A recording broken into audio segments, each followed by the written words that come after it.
And one thing that I consider to be really interesting is that when we talk to the country manager, he says he's finding, well, first thing, he never thought he was going to have an operation in Colombia. So we were able to, as we wish we were able to do with many companies in the US, to show them how you can run a business there, have an operation, and deliver services to the US market with the same quality standards that they could do in many other places they already have installed their operations into. But the second thing is that he thought he was going to find a talent like companies would normally find in India, like a pure developer and code developer. But the interesting thing is that now, he kept most of the development at the lower part of the base of the operation. He kept it somewhere else. What he's getting out of Colombia is, project managers, people that could actually interact with the clients, account managers, people that understand the language, and mainly translate what the client needs are to the development team. So that's interesting. He's having this mix in the operation in Bogota. He also found, and he wasn't expecting that. He wasn't even, as I said before, he wasn't even considering opening an operation in Colombia. But he wasn't expecting to find that people were really creative. People had people were facing many challenges when he started to find his first employees. When they were challenged, he was very amazed by the way they were facing these challenges and solving problems. So again, he ended up leaving a very important part of the operation. He thought he could never probably took out of Argentina, where the company is originally from. And even he was even hiring people here in the US to do that. He found out that the talent in Bogota had this level and offered the opportunity for Globan to deliver same quality standards, same language from there. So that's a very interesting case. And what about Carolina? There's a company in Cali that is from the States, from Washington. It's called Incubation. They basically serve clients such as the White House, Department of Defense, and NASA, the World Bank. And what they do is they develop the digital strategy for such organizations. When they came to Cali, they weren't also as Globan, they weren't sure they wanted to start up an operation there. They thought the human talent, although it was, they could offer a lower cost salary, wasn't prepared to deliver solutions within the company.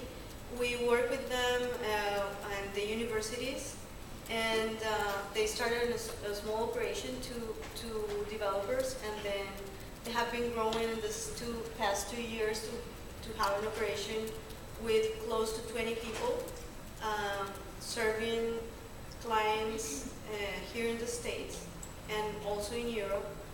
And basically what he found out after a few days, a few months working in Cali was that the level of the undergrad engineers he hired was even better than the ones he had in Washington with master's degrees. So that's why he decided to start growing the operation. And also the quality, not only the languages they use, but also the city offered different opportunities to bring in such clients and show them securely that their operation was safe and that they could be there with none concerns about any, I'm sorry, I have to bring it up, security breaches for information or, and they have been very satisfied, not only for the human talent, but for the city, the infrastructure, and the quality of the work they're doing right now. Okay, So we've talked about investment, we've talked about the ecosystem, and we've been hearing a lot these last 2 days about venture capital. So I can not leave this behind, and I would like to understand and to see, to hear your thoughts about how this type of investment could be relevant to for consolidating the IT ecosystem in Colombia and of course in your region. So Alejandro, could you give us some thoughts? So first of all, very important because venture capital understand about technology. Talking about Medellin, the big banks or investor funds does not understand very well about technology. They invest in hard sectors like agriculture and financial, but they do not understand well about subscription, the cloud, and things like that.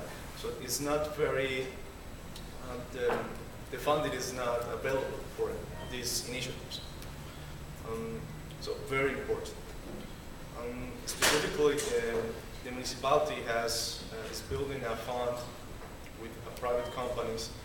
It will be more or less about $10–20 million to finance early stage initiatives. Because there isn't a mechanism in the, let's say, financial sector that will invest in those initiatives. So the public sector is taking charge of that role. And it's very important, for example, in international venture capitalists here in San Francisco, and when they come to Medellin, they have an open mind, because perhaps you won't find a company that is, I don't know, selling $20 million, $10 million, but you'll find small companies that need the resources and have great ideas. So that's a very important thing to say here, that they will have like to say that perhaps they do not want to fund $10 million, but $500,000. So it's very important that VCs in San Francisco understand that in Medellin and also in the Colombian sector for funding early stage or small companies in technology. Okay, and what do you think what happens in Bogota? Yeah, well, I guess things are happening right now around VC funding in Bogota. We've seen many companies from our investment attraction perspective.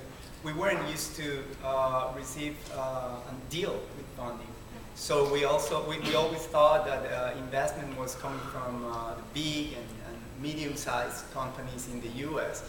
But now, and that was because Colombia didn't really have that culture of funding. So you don't find many VCs in the market. And so most of the companies were just funding themselves through regular financing and many other ways, but not how the IT companies have done here in the U.S. So, what caught my attention is that these past 2 years, that we decided to start to pay attention to the funding. Many companies have started to make it there already. So we used to have only in terms of VC, 2 probably firms a couple of years ago. Now we've seen 5 arriving with interest to the country, real interest. But one thing that I always tell them, in our meetings and during the whole process of convincing them to finally make it there and start to meet these people with interesting ideas, as Alejandro was mentioning before, is that probably the mindset has to change a little bit, because the amounts cannot be the same.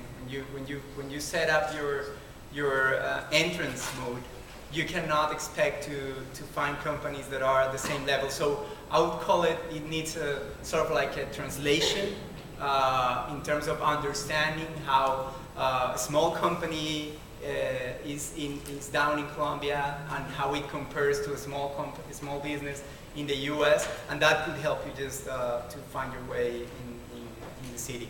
And in terms of what the local government is doing, the mayor's office, They have a program that is called Emprende TIC. It's run by the Secretary of Economic Development. And so they cover, they cover mainly the first stages, along with the private sector, companies like Endeavor and other accelerators that are finally making it there. They're covering the first stages, the very early first stages in the companies, and provide seed capital, and so creating the right environment for companies to arrive and then just go for these companies that are in a second phase also. Of course. And what happens in Cali, in its region? I think I have to agree with both Felipe and Alejandro. In Colombia in general, and also of course Cali, there wasn't no knowledge. Therefore, we don't have a history of angels, investors, or venture capitalists, and that gives a little bit of misunderstanding, both for the VC firms, also for the companies that will be looking for funding. They were used to start up their companies without that help. We've noticed that they are looking more into it. Again, I have to agree with them. Numbers are different due to the size of the markets they're dealing with.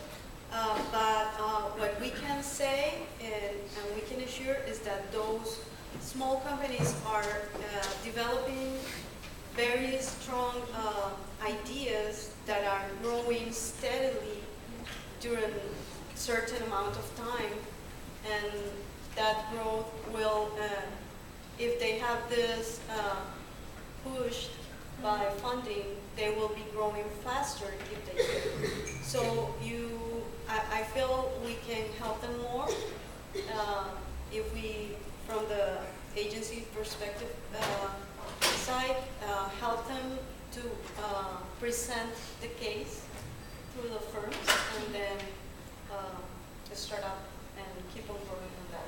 Also, we have big companies with those big numbers, such as Carvajal, that if they're looking to go into the share market, well, they will also receive the VC funding. So what you're saying is there's Two a deal different- flow, Yeah. and there are different opportunities. You just have to look for the right size and the right match, Exactly. according to the strategies of the VCs.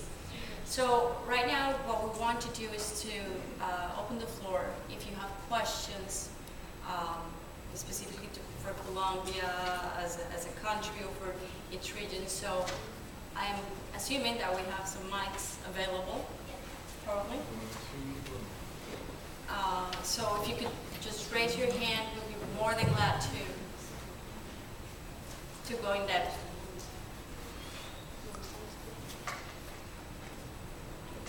Everything is very clear, or we're very hungry.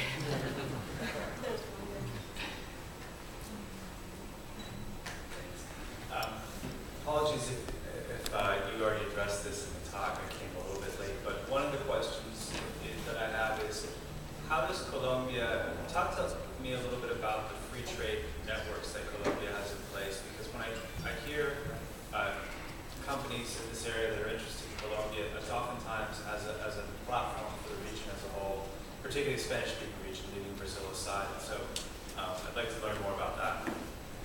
Okay, I want to just give you a little bit of a background, and probably you guys can help me just add up to the answer.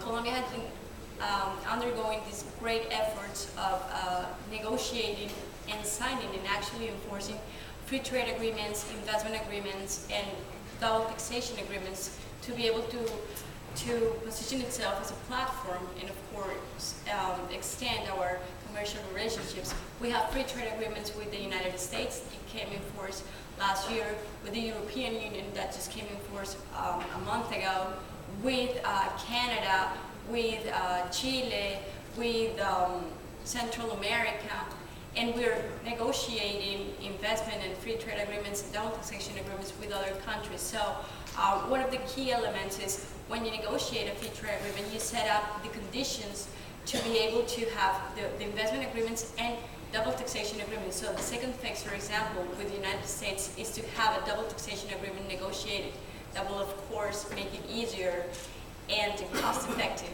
to do business with Colombia.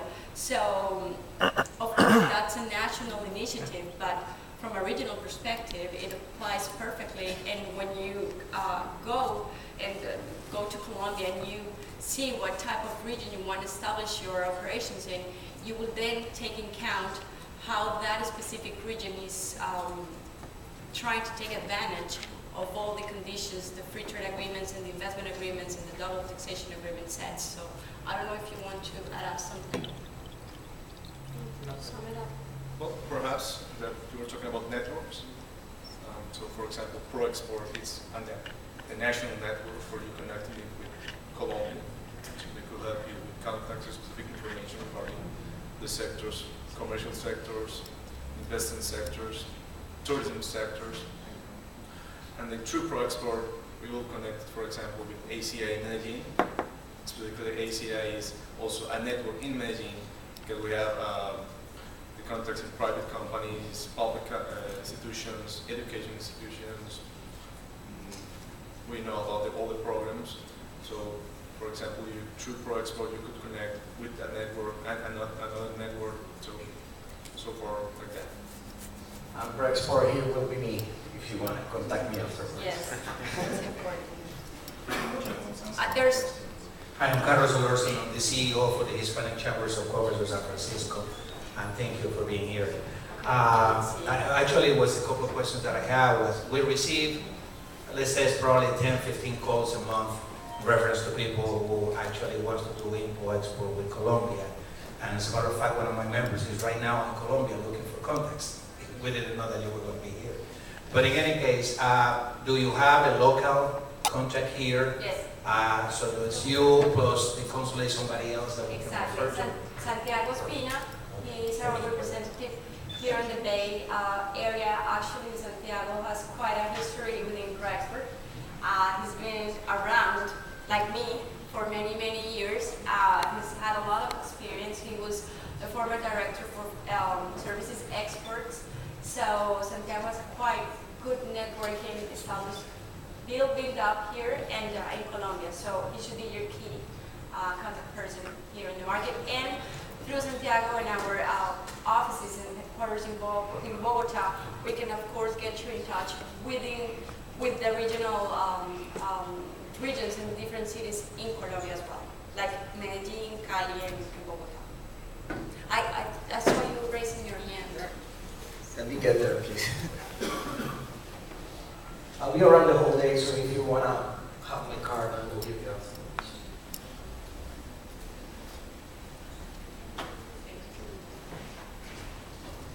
Okay, so all of you have talked about the technology benefits of U.S. customers and corporations taking full advantage of the quality services and support that can be offered in Colombia. What about the aspect of a U.S. customer that wants to bring their product to Colombia? So, for instance, if you're Mike and Ike Candy and you want to bring Mike and Ike Candy into Colombia to sell that product, is there as much effort around that, or is your focus really on trying to improve that aspect of Colombia as a BPO provider for the U.S. corporations? Okay. I don't know if Santiago wants to answer that question since. Well, our main objective here in, of the offices that we have abroad, basically we have offices in 28 countries around the world and 8 offices in cities of the US. We try to encourage export from Colombia to the US, specifically here, and we help investors trying to get the Colombian market. We are here speaking about IT today, but we work in all the sectors: manufacturing, agribusiness, services, and apparel industry and textile. Specifically here in San Francisco, we are focused in digital content and IT business-related opportunities. So Proexport is helpful for you if you're looking to invest in Colombia or buying services or products or IPs from Colombia. So we have chambers and other institutions that you can contact, and we will be happy to provide that information too. But we are focused on those two. So, if there are no other questions, I would like to just close this session by thanking you for participating. As we mentioned earlier, we're very excited to be here, and we encourage you to stay for lunch and for our networking session, and of course the cocktail reception at night. So you will have the chance to talk to us, to understand a bit more about the investment opportunities in Colombia, but also to engage in conversations with the entrepreneurs that are here, the Colombian entrepreneurs, to discuss also about business opportunities for the IT industry in our country. Thank you very much, and we're gonna be. So I might add something. You were speaking like 10 minutes ago about a company that just was in Medellin and just opened their offices there. And I have a very good friend here that we made the contact, and I just want, Bala, if you can, welcome. And can you tell what you saw in Medellin, just like a couple of lines? This is Bala from FMB. Good afternoon. I didn't expect this question here. Anyway, I just came back from the gym like 2 weeks back, and yeah, Medellin is a very beautiful city, and everyone is a Proexport there. I'm really when you want to go explore whatever you want to do, like banking or any other business. Thank you. Thank you very much. I will buy you a drink on Friday. Thank you all, and we have the lunch at the terrace. Yeah, so the lunch is right away. It's in the terrace, 4th floor, in the elevators just to your left when you